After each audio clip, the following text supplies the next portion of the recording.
오늘은 모든 공동체를 섬기며 살라. 모든 공동체를 섬기며 살라. 이란 제목으로 말씀을 상고합니다. 오늘 말씀은 이제 신앙생활의 실제는 공동체 속에서 이루어진다 하는 겁니다. 결국 사람과 사람이 만나는 곳에서 신앙생활의 행함이 거기에서 드러나는 겁니다. 가장 작은 공동체, 가정, 또 직장, 그리고 교회, 그리고 사회, 이렇게 네 가지의 공동체에 우리가 속해 있어요. 그래서 오늘 본문은 이 네 가지 공동체를 다 한꺼번에 하나님 말씀을 주셨습니다. 그렇기 때문에 가정에서는 어떻게 살고, 직장에서는 어떻게 살고, 교회에서는 어떻게 살고, 사회 속에서는 어떻게 살아야 된다. 이것이 실제를 아예 가르쳐 주시기 때문에 우리는 이대로만 살면 되는 겁니다. 그런데 모든 공동체에 대한 이 한 가지 마음가짐만 있으면 돼요. 한마디로 말하면 섬겨야 된다는 거예요. 섬긴다는 것은 나를 좀 내려놔야 되고 그 공동체에 속한 사람들을 좀 위해서 살아가야, 그래야 섬길 수가 있습니다.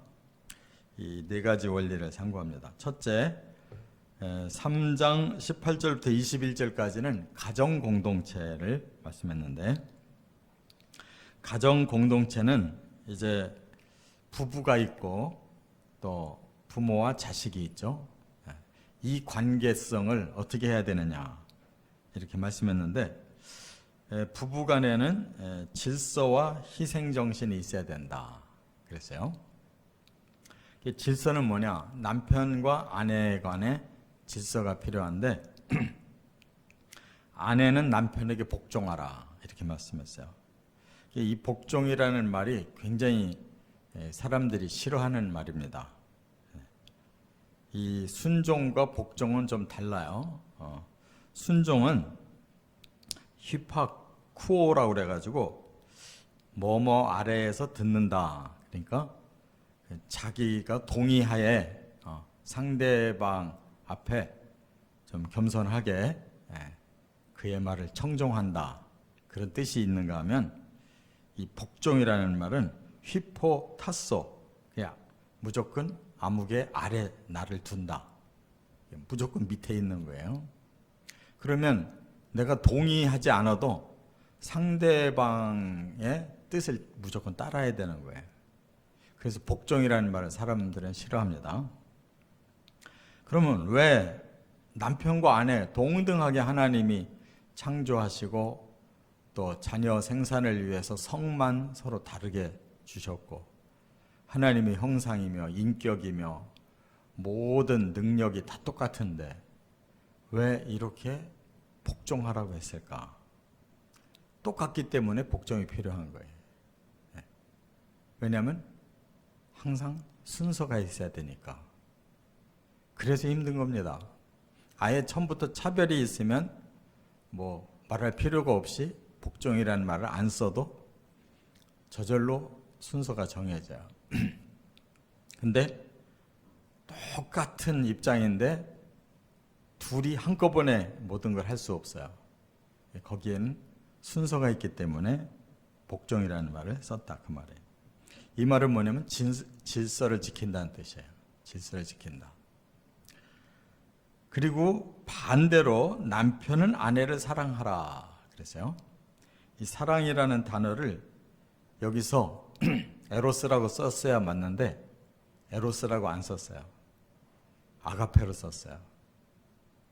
부부간의 사랑이 에로스의 차원에 머무르는 게 아니라 아가페의 차원까지 높아져야 된다는 건데, 누가 그렇게 해야 되느냐? 남편이 그렇게 해야 된다는 거예요. 그럼 이 아가페라는 말은 뭐냐? 희생까지도 하는 거예요. 예수님이 우리를 위해 십자가 지신 것이 아가페거든요. 그래서 우리가 두 가지를 다 같이 읽고 나서 한 가지 선택하라고 그러면 뭐를 선택하시겠어요? 희생하실래요? 복종하실래요? 이게 질서라는 거예요. 아내가 남편에게 복종하는 것보다 남편이 아내를 사랑해서 희생까지 하는 것이 더 중요한 책임이에요. 그것이 질서상 바로 남편에게 주어진 책임과 의무예요. 그래서 사람들은 간단히 생각하면 복종이 기분 나쁜데 희생하라는 것보다는 낫잖아요. 그 하나님의 마음을 우리가 깨닫고 가정의 질서를 지키면 된다는 거예요. 또 하나, 부모와 자녀의 관계를 말씀했는데 여기는 존경심과 배려심이 필요하다 하는 거예요. 존경심은 자녀들에게 모든 일에 부모에게 순종하라 그랬어요. 여기서는 순종이라고 썼어요. 왜냐하면 부모와 자식은 이미 서열이 정해져 있어요. 그래서 굳이 복종이라고까지 말씀하지 않아요. 그냥 부모 말씀 잘 따라라 그거예요. 그런데 이는 주 안에서 기쁘게 하는 것이다 라는 말을 붙였어요. 이건 뭐냐면 그냥 단순히 순종이 아니라 공경심을 가져야 된다는 뜻이에요. 이는 주 안에서 기쁘게 하는 것이다 라는 말은 하나님을 우리가 경외까지 하잖아요. 또 때로는 하나님께 공경하라는 말씀이 있어요. 이게 그만큼 하나님을 많이 높이라는 뜻이거든요. 부모에게도 그런 공경심이 필요하다는 뜻이에요. 공경심. 그런데 그러면 부모는 자식한테 어떻게 해야 되느냐? 여기 보니까 아비들아 너희 자녀를 노엽게 하지 말라 낙심할까 함이라 이렇게 말씀했어요. 이건 뭐냐면 당연히 서열상 부모가 자식 위에 있기 때문에 권위를 가지고 자녀를 대할 수 있는데 때로는 그 권위가 비인격적일 수가 있다는 거예요. 비인격적일 수가 있어요. 그러면 아무리 자녀라도 부모가 비인격적으로 대할 때는 반발한다는 거죠. 그리고 낙심한다, 절망해버리는 거예요. 그 인격의 관계가 아주 끝장날 수가 있어요. 그렇기 때문에 여기에서 아비들은 노엽게 하지 말고 낙심하지 않도록 자녀를 이끌어라. 이 말은 인격적으로 배려해야 된다. 그 말이에요. 자식이 자기 소유가 아니라는 거예요. 하나님이 잠깐 맡긴 하나님의 사람이에요. 그래서 하나님이 길러달라고 맡긴 그 자녀를 인격적으로 예우를 하고 아직 미숙하기 때문에 배려를 통해서 자녀를 길러야 된다. 이런 뜻입니다. 이렇게 가정은 질서와 희생과 존경과 배려가 있으면 건강한 가정 공동체로 우리가 섬길 수가 있다는 것입니다. 두 번째, 3장 22절부터 4장 1절까지 보면 직장 공동체를 말씀했어요. 가정 다음으로 우리가 속해 있는 것이 직장 공동체입니다. 항상 날마다 직장에서 함께 일을 하고 생업을 이어가죠. 근데 여기에는 어떤 관계가 있냐면 상하의 관계가 있어요. 여기 상전이라는 말을 썼는데 높은 사람을 의미해요. 직장은 이런 관계가 존재합니다. 왜냐하면 직장에서의 질서를 위해서 상하가 뚜렷하게 구분이 되어 있어요. 그렇기 때문에 그 관계에서 순종이 필요하다 그랬어요. 그러니까 아랫사람은 윗사람에게 순종하라. 아까도 말씀드린 것처럼 휘파쿠오라는 말은 잘 따른다는 말이에요. 그 상대방의 뜻을 동의하면서 잘 따라간다. 그게 왜 그러냐? 상하의 질서가 그래야만 이루어지기 때문입니다. 그런데 여기에다가 한 가지를 더 붙였어요. 성실해야 된다는 거예요. 성실히 순종해야 된다는 거예요. 그 성실의 예를 뭐로 들었냐면 오직 주를 두려워하며 또 마음을 다해서 죽게 하듯 하는 것이다. 이렇게 말씀했어요. 그러니까 우리가 신앙생활은 교회에서만 하는 게 아니고 직장에서도 똑같이 하는 것이다. 하나님 섬기듯이 상사를 섬겨라. 그런 말씀이거든요. 그 왜 그럴까? 기업의 상을 죽게 받는다 그랬어요. 그러니까 우리가 직장생활 잘하는 것도 하나님께 상 받는 게 일이에요. 교회 일만 열심히 한다고 상 받는 게 아니에요. 교회 일이든 가정 일이든 사회 일이든 직장 일이든 다 그게 하나님 앞에 가서 상 받을 일인 거예요. 그러니까 결국 모든 사람들에게 섬기는 것이 상 받는 일이다. 그 말이에요. 하나님이 그렇게 원하시는 이 세상을 만드는데 다른 사람에게 그만큼 기여하는 만큼 하늘에서 상 준다는 거예요. 뭐 하나님께만 많이 바치고 뭐 하나님께만 헌신하는 걸 상이라고 하지 않아요. 그러니까 우리는 자꾸 그걸 착각해가지고 신앙만 자꾸 생각해요. 생활은 저버릴 수가 있는데 신앙과 생활이 똑같이 가는 거예요. 그게 상이에요. 하나님 잘 믿는다고 하는데 사회에서는 이상한 짓을 한다. 그리스도인이 아니에요. 그건 오히려 하나님을 욕되게 하는 것이에요. 그렇기 때문에 불의를 행하는 자는 불의의 보응을 받을 것이다.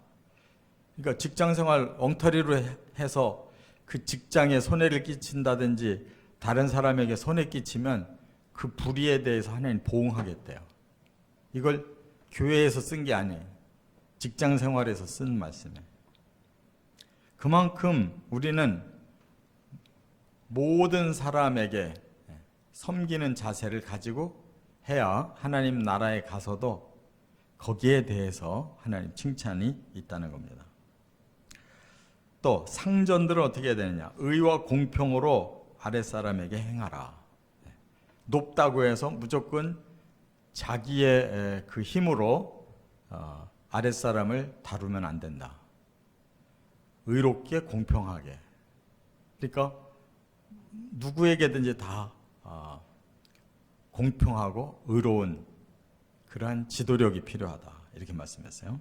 왜냐하면 너에게도 하나님이 상전이 아니냐.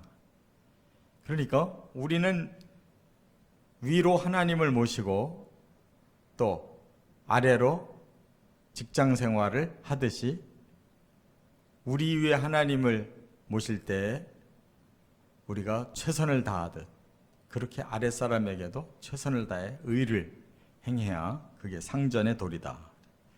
세 번째, 4장 2절부터 4절까지는 교회 공동체. 교회 공동체에서 오늘 본문에 강조한 건 기도예요. 개인 기도와 중보 기도를 강조했어요. 개인 기도 어떻게 하라고 그랬냐면 계속 기도하고 감사함으로 기도하고 깨어 있어서 기도하라고 그랬어요. 그러니까 교회에서는 기도가 항상 살아있는 것이 가장 중요한데 계속 기도해야 된다는 거예요. 항상 감사하는 마음으로 기도하고 그 기도가 깨어있는 기도가 지속돼야 된다. 그랬어요. 또 하나 기도가 있어요. 중보 기도. 여기 사역자들을 위해 기도하라고 그랬는데 사역자들이 누구냐? 전도의 문을 열어서 그들에게 하나님의 비밀, 그리스도의 비밀을 말하는 자를 사역자라고 그래요. 그러니까 하나님의 교회가 해야 될 일은 하나님의 복음, 비밀의 복음이 전도가 돼서 다른 사람들에게 알려져서 그들에게도 그 비밀을 깨우쳐주고 그들이 구원받게 하는 것이 교회의 할 일이에요. 거기에 배후에서 기도하고 그분들이 그 전도의 기회가 잘 열려지도록 이렇게 하나님의 일을 하게 하는 것이 그게 교회 공동체의 일이라는 거예요. 그래서 지금 사도 바울은 감옥에 있거든요. 이 골로새서는 감옥에서 쓴 서신이에요. 그렇기 때문에 자기가 빨리 감옥에서 풀려나도록 기도해달라는 거예요. 그래야 그리스도의 비밀을 사람들한테 알려서 그들을 전도해서 구원시키지 않겠냐. 그러니까 이렇게 교회는 기도 제목이 분명해요.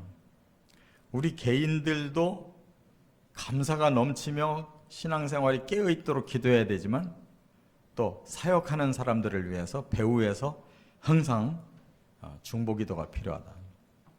네 번째 4장 5절과 6절은 사회공동체. 이제 모르는 사람들과 섞여 사는 것을 사회공동체라고 그래요. 여기서 외인이라는 말을 썼어요. 밖에 사람. 모르는 사람들과 함께 섞여 사는 것, 이것이 사회공동체인데 어떻게 해야 되느냐? 지혜로 행하여 세월을 아끼라 그랬어요.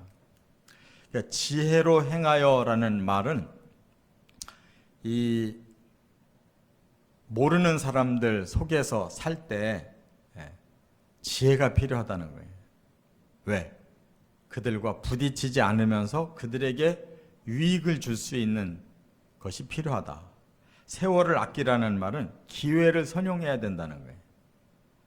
그래서 모르는 사람이라도 좋은 관계를 맺을 수 있는 기회를 갖도록 지혜롭게 살아라. 그런 뜻이에요. 나 알지도 못하는 사람이니까 내가 언제 본다고 남을 함부로 대하면 안 된다는 거예요.